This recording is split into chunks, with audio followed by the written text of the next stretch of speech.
ভেবে দেখুন, আপনি সবচেয়ে বেশি কষ্ট নিজেকেই দিয়েছেন অন্যকে খুশি করতে গিয়ে। কিছু মানুষ কোনোদিনও জানতে পারবে না যে হারিয়ে ফেলার পরও তাদের আমরা কতটাই ভালোবাসি। সব কিছু কেঁদে পাওয়া যায় না, কিছু জিনিস হাসি মুখে ছেড়ে দিতে হয়। মিথ্যা দেখায় বাহানা, আর সত্য যোগায় শক্তি। সেই লোকের মতোই হন যাকে দেখলে লোকে বলবে যে দুনিয়াতে এখনো ভালো মানুষ আছে। মানুষের মতো এত দ্রুত আর কোনো কিছুই এ জগতে বদলাতে পারে না।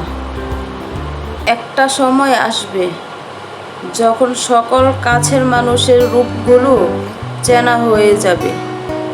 তোমার আমার গল্পটা খুব সুন্দর ছিল, শুধু সময়ের অভাবে অর্ধেকই সমাপ্তি হলো।